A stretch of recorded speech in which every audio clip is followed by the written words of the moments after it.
आज एकादशी का दिन है, हमारी मम्मी का एकादशी का व्रत है। एक इतना बड़ा कंप्यूटर से निकालो, एकादशी के दिन सेलो टेप लगा के चिपका दो, चुगल चोट्टा होन अंदर नहीं आए। आज हमारा एकादशी का व्रत है। कुछ बिगड़ेगा क्या? दरवाजा अपना, घर अपना, और जिसके बुरा लगे बाहर जा, बताओ। पर निंदक का अगर मुख देखो तो सूर्य का दर्शन एकादशी के अंतर्गत वर्णन किया। व्रत के नियम 18, उसमें से एक नियम। फिर कहा जीव की हत्या ना करे। अगला नियम है अपने द्वारा जीव की हत्या ना हो, प्रयास करना, किसी को कष्ट ना हो। 18 नियम में से एक नियम और, प्रयास करिएगा एकादशी जब भी करें तो द्वादशी से जुड़ी हुई करें, दशमी से जुड़ी हुई एकादशी कम करें। जो वैष्णवों की एकादशी कौन सी होती है? जो एकादशी द्वादशी से जुड़ी हो, दशमी से नहीं।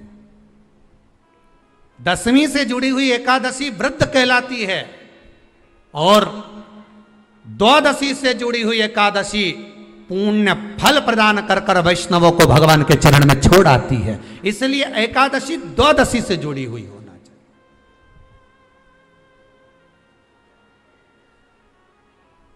अब कई लोग क्या करते हैं, जो दशमी से जुड़ी हुई एकादशी रहती है ना, उसको करते। पर वैष्णवों की जो एकादशी मान्य है, वैष्णव धर्म की जो एकादशी होती है, वो द्वादशी से जुड़ी हुई होती है, वह 12 से जुड़ी हुई होती है, द्वादशी से जुड़ी हुई महाराज। तो वो वैष्णव जो एकादशी होती है, वैष्णवों की एकादशी होती है, वो द्वादशी से जुड़ी हुई पूर्णता का सुख देने वाली होती है। हमें घटने के साथ नहीं चलना, ध्यान दीजिएगा। हमें किसके साथ चलना है? बढ़ने के साथ, क्योंकि हमको आगे बढ़ना है कि पीछे आना है। वैष्णव आगे बढ़ता है, वैष्णव का धर्म है कि अग्रण्य भाव में चले। इसलिए वैष्णवों की जो एकादशी होती है वो आगे की ओर जाती है, अग्रण्य भाव में बढ़ने वाली, द्वादशी की ओर प्रवेश करने वाली। अर्थात हमारे कदम उन्नति की ओर बढ़े, हमारे कदम आगे वैभव की ओर बढ़े, संपदा की ओर बढ़े, और भगवान के चरणारविंद की ओर बढ़े, ना कि पीछे की ओर हटे। हम दशमी के साथ मिली हुई एकादशी ना करें, हम द्वादशी के साथ मिली हुई एकादशी।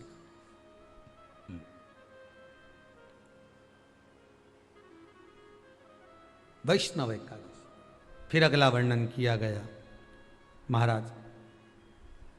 शास्त्र कहता है, अगला वर्णन जो किया गया उसमें बताया,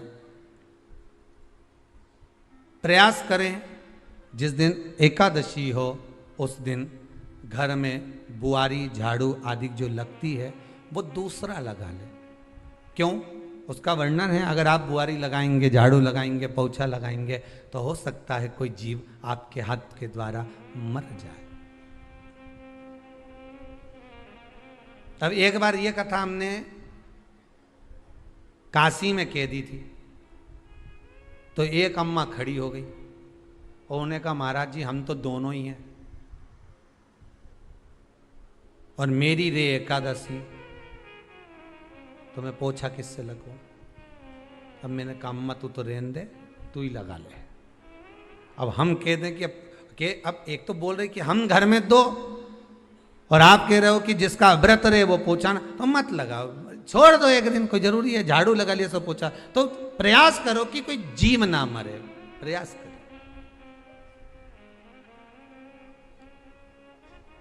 किसी जीव की हत्या ना हो।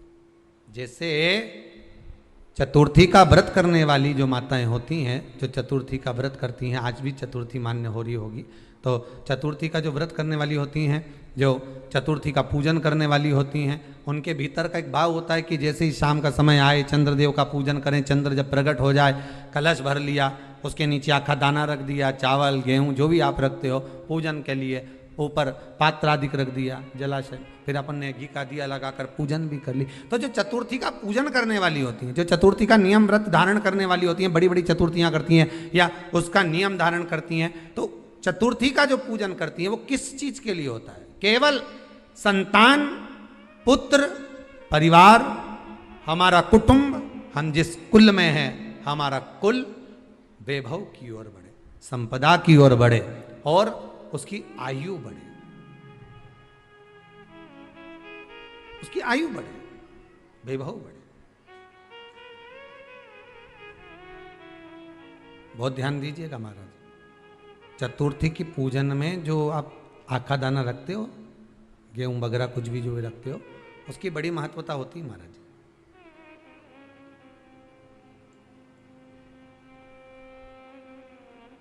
यहां तक कहा गया है, चतुर्थी की कथा तो आप लोग पढ़ते होंगे, जो लोग पढ़ते हैं उनको मालूम होगा।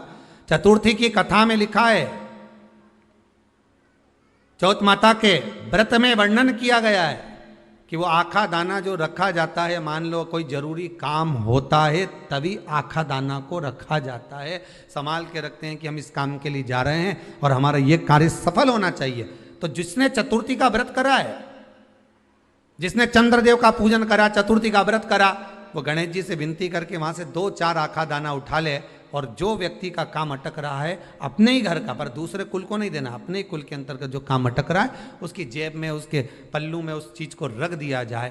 तो चतुर्थी जो अगली आती है, जैसे आप महीने की करते हो तो महीने की, और आप जैसे करते हो कि 4 अलग बड़ी बड़ी चतुर्थी करते हो तो उसके अनुसार आपका कार्य सिद्ध होता ही है। उस आखे दाने का इतना महत्व होता है क्योंकि चतुर्थी का व्रत करने वाली माता जब व्रत करती है तो स्वयं चतुर्थी की कथा में लिखा हुआ है कि पार्वती जी गणेश जी से चतुर्थी की कथा बचवाती।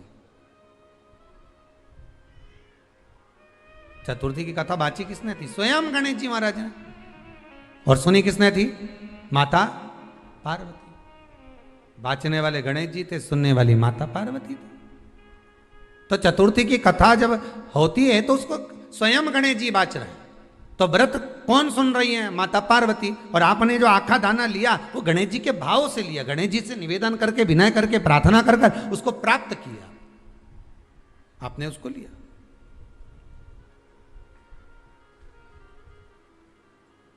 फल प्रदान कर देता है, कार्य की सिद्धता देता है। और एक और चीज ध्यान रखिएगा, जिसको पथरी की बीमारी हो या किडनी लीवर में कोई तकलीफ उत्पन्न हो जाती है, डायलिसिस चल रहा हो या डॉक्टर बोल रहे हो कि चेंज करना पड़ेगा, तो उसके पहले कोई सी भी 4 चतुर्थी, कोई सी भी 4 चतुर्थी, सफेद दुर्वा, जब गणेश शिव महापुराण की कथा बाची थी पिछले वर्ष की, शायद हमारे चैनल पर डली होगी, आप जब जाएंगे तो उसमें प्राप्त होगा। तो सफेद दुर्वा, और दुर्वा का भी वर्णन करा था कि दुर्वा कहाँ से उत्पन्न हुई थी, दुबा का भी व्याख्यान वर्णन करा था कि दुबा का महत्व क्या है, इसको अमृत क्यों कहते हैं, उसका भी वर्णन करा गया था कि सारे पेड़ पौधों को काट कर पटक दो वो सूख जाते हैं, पर दुर्वा को भले काट लिया 1 साल बाद वापिस ले जाकर डाल दो और पानी के अंदर दुर्वा हरी हो जाती है, अमृत कहते हैं उसको। तो उसमें सफेद दुर्वा, जिसका किडनी लीवर का प्रॉब्लम होता हो उसको सफेद दुर्वा, बालचंद्र का स्मरण कर कर 7 बार घुमाकर वो सफेद दुर्वा सुबह के समय खाली पेट थोड़ी सी दुर्वा का भाग दांतों से चबा चबा कर उसको निगल लेना चाहिए। पथरी होती है तो 15 से 20 दिन में वो बाहर निकल जाती है, किस मार्ग से निकले, यूरिन आदि के माध्यम से वो बाहर हो जाता है। और अगर किडनी लीवर की प्रॉब्लम होती है, डायलिसिस चल रहा होता है, तो उसमें भी आपको सुख की प्राप्ति होती है। हफ्ते में अगर 2 डायलिसिस हो रहे हैं तो हो सकता है बाबा चाहेगा विश्वनाथ तो 1 कर देगा, धीरे धीरे उसको फिर 4 चतुर्थी कर लीजिए। सफेद दुर्वा का स्मरण। सफेद दुर्वा कहाँ मिलती है? तो कहा जहां जलाशय होता है, जहां कुआं हो, बावड़ी हो, तालाब हो, पानी जहां भरा रहता है, उसके नजदीक में सफेद दुर्वा उत्पन्न होती है। सफेद दुर्वा वहां रहती है। सफेद दुर्वा का स्मरण करें, शिव कथा कह रही है। अगला वर्णन किया है भगवान। तो बालचंद्र चतुर्थी का स्मरण करते हुए कहा कि आप जो व्रत कर रहे हो उस व्रत की पूर्णता में जिस भगवान का भजन कर रहे हो उस भगवान से पूर्ण फल की कामना हो आपकी। फिर 18 नियम में से एक नियम कहा, जब 26 एकादशी पूर्ण हो जाए तब आप उद्यापन 1 बार का जरूर करें। किसी के मृत्यु के बाद आपने जो एकादशी दी है, जैसे कोई परदादा गए, दादा गए, कोई बुजुर्ग गया, पंडित जी ने कहा एकादशी का दान दो, आपने दे दी 5 एकादशी, 4 एकादशी, 3 एकादशी, 2 एकादशी, आपने जो एकादशी दी है मना नहीं, दो और देना चाहिए। दान धर्म पुण्य तो करते रहना चाहिए, जब मन मिले तब कर दो, मौका मिले तब करो। तो एकादशी जो आपने दी है, और आपने किसी जीव को एकादशी दी है जो चला गया है, उस जीव को जब एकादशी दे देते हो, उसकी 11 एकादशी, 5 एकादशी, 3 एकादशी जितनी आपने दी है उतनी पूरी हो जाती है।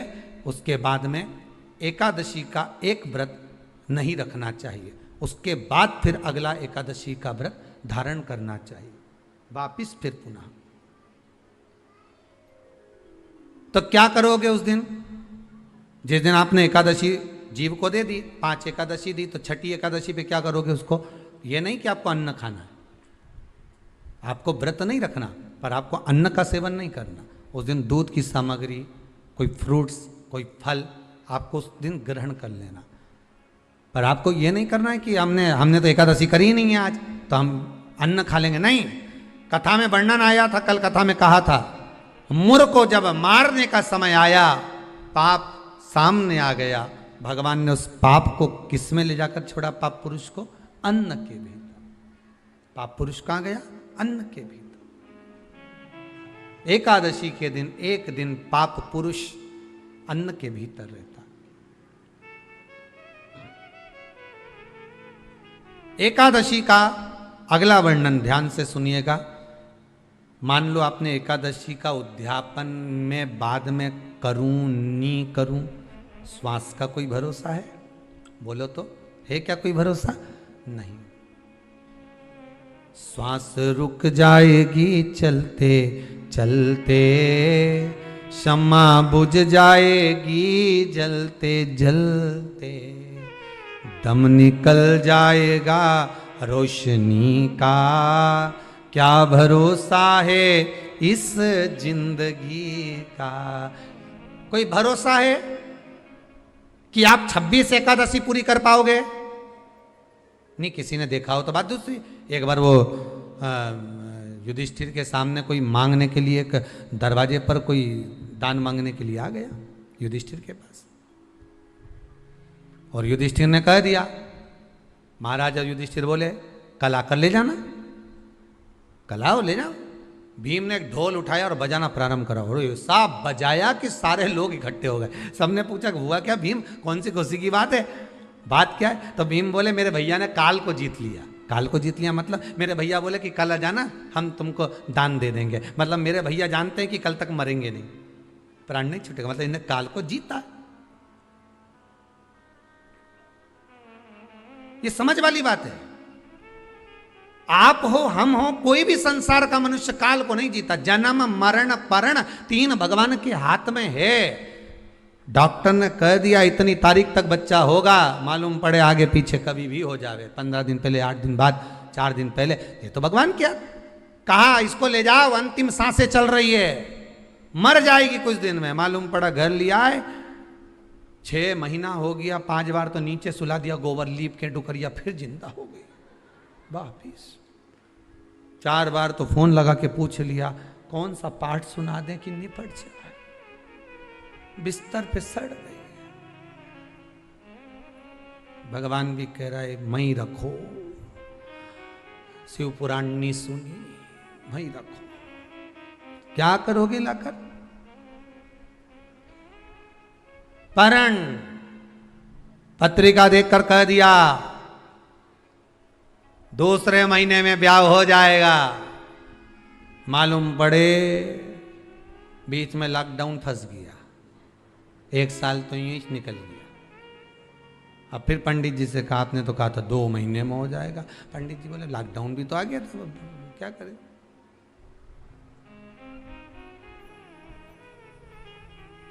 तो लॉकडाउन से क्या फर्क पड़े महाराज जी, शादी तो पक्की हो जाना थी। पंडित जी बोले जो इसके लिए बना था, हो सकता है उसको कोरोना हो गया होगा, तो भगवान भी दूसरा ढूंढ रहा है, टाइम लगेगा, अभी समय लगेगा। कोई कितना ही कह दे कि इतने समय तक विवाह हो जाएगा, शादी हो जाएगी, पर जब तक उसने बंधन नहीं लिखा तब तक बंधना मुश्किल है। जन्म मरण परण 3 शिव के हाथ है, मेरे भगवान के हाथ में। 3 भगवान के पास में है, 3 वो भगवान के पास रहेगा। कोई कितना ही करे, ना आपका ना हमारा, क्या भरोसा है इस जिंदगी का, क्या भरोसा है, आज हैं कल नहीं, क्या भरोसा। तो फिर मान लो हमने 7 एकादशी का व्रत कर लिया और उद्यापन नहीं कर पाए, 26 का इंतजार कर रहे थे और उससे पहले निपट गए, तो फिर उद्यापन ऊपर करोगे? अरे बोलो तो सही, उद्यापन कहां करोगे? सारे व्रतों में केवल एक व्रत ऐसा होता है एकादशी का, जिसका उद्यापन पहली एकादशी पर भी कर सकते हो। सारे उद्यापन में केवल एक उद्यापन ऐसा होता है, सारे व्रतों में एक व्रत का उद्यापन ऐसा होता है, वो है एकादशी का। ये जरूरी नहीं कि 26 पूरी होगी तभी तुम करोगे, या तो पहली में ही कर लो या फिर 26 पूरी हो तब कर। पर उद्यापन, अगर तुमको ऐसा लगे कि हाँ मैं अभी तो जीऊंगी हो, अभी तुम्हारा बाल भी धोला नहीं हुआ, तुमको ऐसा लगे तो अभी तो मैं तो बढ़िया, तो फिर भले मत करो। पर एकादशी का नियम कह रहा है, एकादशी का यहाँ 18 नियम में से एक नियम कह रहा है कि एकादशी का उद्यापन पहली एकादशी पर भी हो सकता है, पहली पर भी कर सकते, फिर तुम्हारा मन पड़े तब। क्यों? तो पहली पर करने से क्या फल मिलेगा? तो एकादशी की नियमावली कहती है, अगर मान लो आपने पहली एकादशी पर भी उद्यापन कर लिया, इसके बाद में जितनी एकादशी करोगे वो सारी तुम्हारे खाते में जुड़ती जाएगी। मतलब बैंक में खाता खोल लो, ठीक है, खाता खोल लिया, अब जितना कमाता जाओगा उसमें डालते जाओ, जितनी कमाई करके लाओगे उसमें जमा करते जाओ। एकादशी एक बार उद्यापन पहले में भी हो गया तो बाकी का पुण्य तुम्हारे खाते में आ जाएगा, उसका पुण्य। एकादशी का उद्यापन बड़े महीने में माघ शुक्ल एकादशी के दिन, माघ का महीना हो, शुक्ल पक्ष की, जम के बोलिए, एकादशी हो, प्रयास करना कि आप उद्यापन करें, भले 5, 10, 11, 12 जितनी एकादशी हो जाए, 26 हो जाए तो ज़्यादा अच्छी है, नहीं तो आप करें तो माघ महीने की शुक्ल पक्ष की एकादशी के दिन आप उद्यापन करें, प्रयासरत करें, प्रयास। बड़े महीने के अंतर्गत जो उद्यापन, हाँ चतुर्मास के अंतर्गत उद्यापन नहीं होता एकादशी का, बहुत ध्यान दीजिएगा हमारा। ये जो सावन भादो कुंवर कार्तिक जो 4 महीना होते हैं भगवान के शयन करने के, इसके अंतर्गत एकादशी का उद्यापन नहीं होता, और इसके अंतर्गत उद्यापन करना भी नहीं चाहिए एकादशी हमारा। एकादशी का उद्यापन माघ महीने की शुक्ल पक्ष की एकादशी के दिन आप बहुत प्रेम से आनंद के साथ करिए महाराज। परंतु एकादशी के उद्यापन में सबसे ज्यादा अगर कुछ जरूरी होता है तो 24 तरह का नैवेद्य जरूरी होता है। कितने तरह का? 24 तरह का नैवेद्य। अब आप कहोगे गुरुजी उद्यापन हम कर रहे हैं एकादशी का, तो उसमें तो फलहार का हमें नैवेद्य बनाना चाहिए। तो फिर ये पुराण के अंतर्गत स्कंद पुराण में ये चीज लिखी है कि एकादशी का जब उद्यापन करते हैं तो 24 तरह का नैवेद्य बनाकर सिद्ध करते हैं। 24 तरह का नैवेद्य जान रख लेना, का हलवा बना लो, खीर बना लो, पूड़ी बना लो, सब्जी बना लो, पकौड़ा बना लो, भजिया बना लो, ऐसे 24 तरह का नैवेद्य अलग अलग चाहिए। पर लोग क्या करते हैं, खोपरा पाक बनवा लेते हैं 1-2 किलो और 24 जगह रख देते हैं। स्वीकृत नहीं है। 24 तरह का नैवेद्य रखा जाता है। महाराज एकादशी के दिन भगवान का पूजन का पूरी तैयारी कर कर मंडल आदि बनवाकर विद्वान ब्राह्मण को बुलाकर, कर्मकांडी ब्राह्मण को बुलाकर जो भगवत सेवा में एकादशी का उद्यापन कराए उन ब्राह्मण के चरणों को नमन कर कर, प्रणाम कर कर एकादशी का पूजन करवाइए और उस मंडल की पूजन कराकर हवन द्वादशी को कराइए। एकादशी को हवन नहीं, एकादशी के उद्यापन का जो हवन होता है वो द्वादशी को।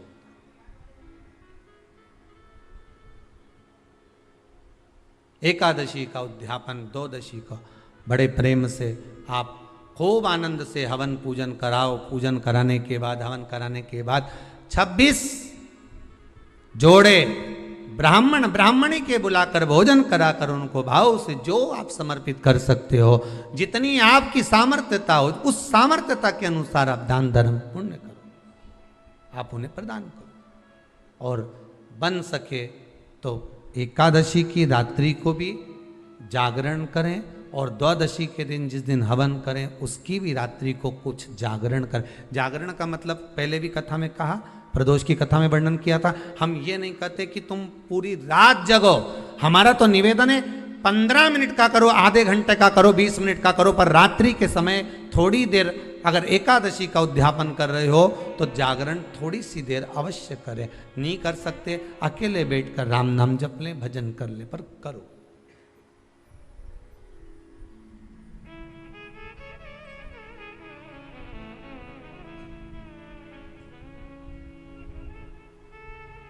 भगवान का भजन करो, किसी भी रूप में करो।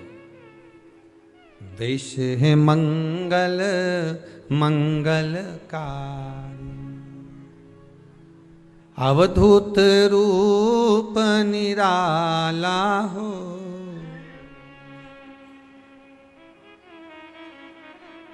मेरा प्यारा डमरू वाला हो।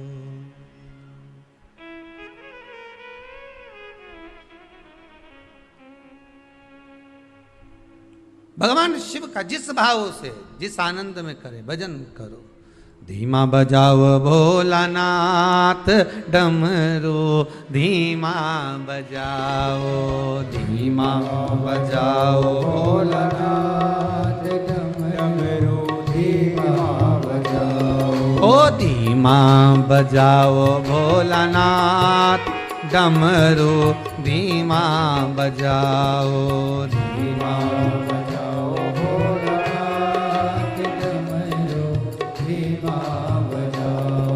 धीमा बजाओ भोला, धीमा बजाओ, धीमा बजाओ भोला, धीमा बजाओ। ओ धीमा बजाओ भोला, धीमा बजाओ, धीमा बजाओ भोला, धीमा बजाओ। अरे धीमा बजाओ भोलानाथ डमरू, धीमा बजाओ, धीमा बजाओ भोलानाथ डमरू, धीमा बजाओ। आओ से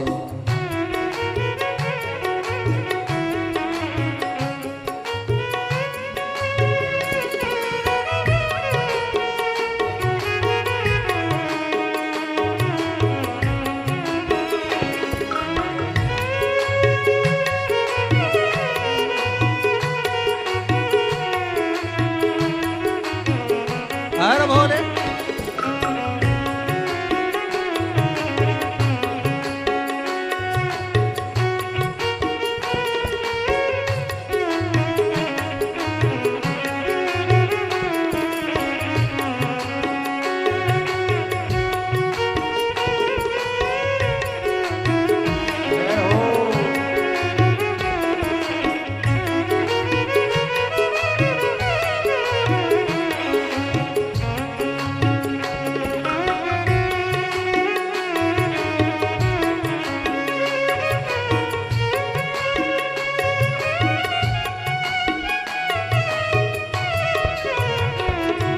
डमरू की धुन सुन के ब्रह्मा जी आए, डमरू की धुन सुन के ब्रह्मा जी आए। ओ डमरू की धुन सुन के ब्रह्मा जी आए, डमरू की धुन सुन के ब्रह्मा जी आए। ब्रह्मा जी आए संग ब्रह्माणी को लाए, ब्रह्मा जी आए संग ब्रह्माणी को लाए। अरे धीमा बजाव भोलानाथ डमरू, धीमा बजाओ, धीमा बजाओ भोलानाथ डमरू। काली सेवा देते हुए अरे धीमा बजाओ भोलानाथ डमरू, धीमा बजाओ, धीमा बजाओ भोलानाथ डमरू, धीमा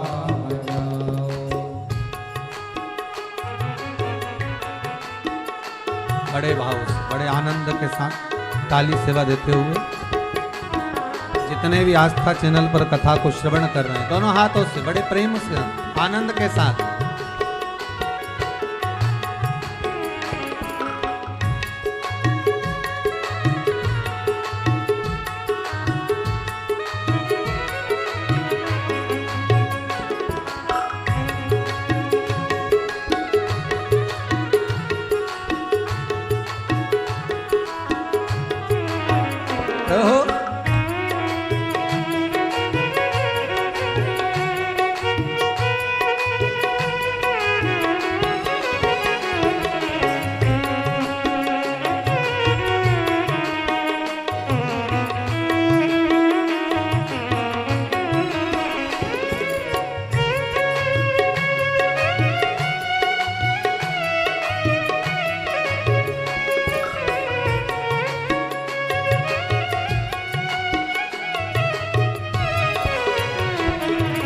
डमरू की धुन सुन के कान्हा जी आए, डमरू की धुन सुन के कान्हा जी आए।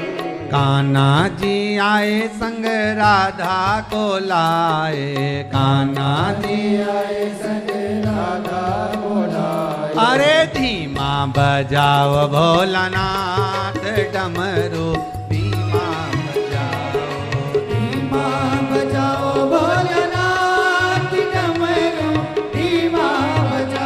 अरे धीमा बजाओ भोलानाथ डमरू, धीमा बजाओ, धीमा बजाओ भोलानाथ डमरू, धीमा बजाओ। अरे धीमा बजाओ भोलानाथ डमरू, धीमा बजाओ भोलानाथ डमरू, धीमा बजाओ, धीमा बजाओ भोलानाथ डमरू, धीमा बजाओ, धीमा बजाओ भोलानाथ डमरू, धीमा बजाओ। भगवान से प्रार्थना करें, विनती करें, निवेदन करें, चरणों का स्मरण करें, भगवान की अविरल भक्ति को धारण करें। 26 ब्राह्मणी को जोड़े से भोजन कराकर कुछ भेंट देकर विदा करें। ऐसे एकादशी के उद्यापन का वर्णन किया गया। एकादशी का उद्यापन सुख प्रदान करने वाला, आनंद देने वाला, भगवत रस तत्व को संजोने वाला। महाराज शिव महापुराण की कथा में वर्णन आता है कि माता पार्वती जितने व्रतों को धारण करती हैं, माता जितने व्रतों को भगवान शिव के लिए जितने व्रत करती हैं, माँ सारे व्रत भगवान शंकर स्वीकार करते हैं। एक बात हमारे जीवन में आप उतार कर रखी है कि आप सोमवार का व्रत कर रहे हैं या मंगलवार का व्रत कर रहे हैं, बुधवार, गुरुवार, शुक्रवार, शनिवार, प्रदोष, एकादशी, जो भी व्रत धारण कर रहे हैं, जो भी व्रत आप अपने जीवन में उतार रहे हैं, कर रहे हैं, प्रयास करना कोई व्रत, कोई पूजन, कोई पाठ, कोई अनुष्ठान आप अपने लिए करो, दूसरों को बर्बाद करने के लिए नहीं। उसका ऐसा हो जाए मैं माता जी को चुनरी चढ़ाऊंगी, नहीं। उसका ऐसा हो जाए, उसका ऐसा हो जाए, नहीं नहीं, आप अपने लिए करो ना।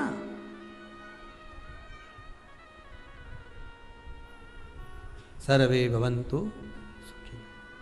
अगर आप व्रत कर भी रहे हो तो किसी के बुरा करने के लिए नहीं। अगर किसी के यहां जाकर आप पूछ भी रहे हो कि महाराज हमारे कहीं चले गए और कहा कि हम दुखी हैं, और कोई कह दे कि तुम्हारे पड़ोसी से दुखी हो या तुम्हारे उनसे, तो उनके लिए हमें कुछ बुरा नहीं करना। आप अपना अच्छा करवाते जाओ कि देना हो तो दीजिए जन्म जन्म का साथ, मेरे सिर पे रख दो भोले अपने ये दोनों, और देना हो तो दीजिए जन्म। हमें दूसरे का अहित चाहिए ही नहीं। कोई कितना भी गाली दे, कितना भी अपशब्द कहे, कितना भी ताने दे, कितने भी अपशब्दों का व्याख्यान वर्णन करे, हमें नहीं बोलना। आग लगे बस्ती में अपन रहो, क्या किसको रोइए चादर तान के, अपने को नहीं बोलना। वो क्या बोल रहा है, क्या कर रहा है, क्या चाहता है, अपने को उससे मतलब नहीं कुछ भी। बोले बोले तो बोले। तुम तो मीराबाई जैसे हो जाओ कि मैं तो चली वृंदावन राणा और मेरे तो भाग जगे, राणा जी तेरे महलों में आग लगे, राणा जी तेरे महलों में अरे घास फूस की कुटिया बनाऊंगी, भले कैसी भी रहूंगी पर किसी का बुरा नहीं करूंगी, घास फूस की बोल तो दो कुटिया बनाऊंगी, जामे तुलसी का रोप लगे, राणा जी तेरे महलों में। मैं तो चली वृंदावन राणा और मेरे तो भाग जगे, राणा जी तेरे महलों में आ। वो कितना ही हमें नहीं चाहिए, मतलब ही नहीं हमें किसी के महल और अटारी से। उनकी बिल्डिंग 4 मंजिल की बन गई, बन जाए तो उनके यहाँ 4 व्हीलर गाड़ी आ गई, आ जाए तो बस वो हाईवे पे चल रहे हैं, हम दचके वाली पे भक्ति के बल पर चल रहा है। जब मेरा भगवान देगा तो छप्पर फाड़ कर देगा, ऐसा देगा कि शिव महापुराण की कथा भी करवा देगा, यह पक्का है। बस उस पे विश्वास रखो, भरोसा रखो, उससे निवेदन करो कि कृपा कर देना, जीते जी शिव जी तुम्हारी कथा करवाना, जीते जी करवाना। मरने के बाद की कोई गारंटी नहीं दादा, मरने के बाद तो लोग अपने को तो शमशान छोड़ आते, बाद में नुक्ति और सेव खाते। हाँ, हमें उससे मतलब नहीं, हमें तो जीते जी करा, बस मरने के बाद की कोई बात।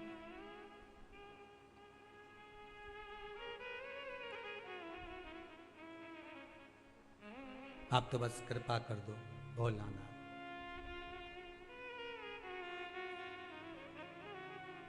तेरे दरबार की बाबा निराली शान देखी है। जब भी सुना एक ही बात सुनी कि तूने चोर को कुबेर बना दिया। तुम इतना तो कह सकते हो, जितने आस्था पे सुन रहे हो ना, तुम इतना तो कह सकते हो। जब भी सुना एक ही बात सुनी कि चोर को कुबेर बना दिया। क्या मैं चोर से भी बदतर हूं जो अभी तक मुझे देने में पीछे हटे हो? क्या मैं उस चोर से भी गई बीती हूं? क्या मैं चोर से भी गया बीता हूं जो अभी तक मेरी नहीं सुन रहे हो? रोज झोली फसारती हूं, रोज झोली फैलाकर कहती हूं कि बाबा कृपा अब कर दे। इतना तो उससे कह सकते हो, उसको थोड़ा सा तो याद दिलाओ कि चोर को कुबेर बनाया था। और मैं तो उससे भी गई बीती हूं क्या? जब वो सुनेगा देगा। दिल से कहना परंतु दिखावे से नहीं, दिल से कहना। तेरे दरबार की बाबा निराली शान देखी है, तुझे देते नहीं देखा पर झोली भरी देखी है। तू कृपा करेगा तो जरूर होगा। माना मैं पापी हूं, माना मैं कपटी हूं, माना मैं चली हूं, माना मैं प्रपंची, मुझे कुछ नहीं आता, पर एक काम तो आता। श्री शिवाय नमस्तुभ्यं, श्री शिवाय नमस्तुभ्यं। श्री शिवाय नमस्तुभ्यम, श्री शिवाय नमस्तुभ्यम। कुछ नहीं आता पर इतना तो आता, ना मैं मंत्र जानूं, ना मैं तंत्र जानूं, मैं साधना नहीं जानूं। 2 घंटा तक आंख बंद करके बैठी भी नहीं रही जाए, एक जैसी बैठ भी नहीं सकती। मेरे में तो जो दोस्त से मैंने बता दिया कि नहीं बैठ सकती मैं 2 घंटा, 4 घंटा, 6 घंटा एक जैसी एक आसन से, पर हूं तो तुम्हारी। चलते भी कहो, सोते भी कहो, तुम्हारा मन पड़े श्री शिवाय नमस्तुभ्यम, श्री शिवाय नमस्तुभ्यम, श्री शिवाय नमस्तुभ्यम। मैं कैसी भी हूं पर आपकी हूं, मैं कैसा भी हूं आपका हूं। भाग्य किसने लिखा है? आपने। जन्म आपने दिया, मारोगे आप, पेट भरने की जवाबदारी आपकी है, पर ऐसे ही मत मार देना। पेट भरने की जवाबदारी केवल भोजन देकर नहीं, एक बार शिव पुराण की कथा करवाना, इतना तो दे देना दातार। दुनिया जो आज मेरे ऊपर उंगली उठाती है, हंसती है, ऐसी कृपा तो एक बार कर दे, ऐसी दया तो कर दे कि जो उंगली उठाने वाले हैं उनकी भी उंगली उठे नहीं, नीचे की ओर चली। इतनी कृपा तो कर, भजन करा दे, स्मरण करा दे। तूने दिया लंकाधिपति रावण को, रावण को बाबा तूने लंका दिया है,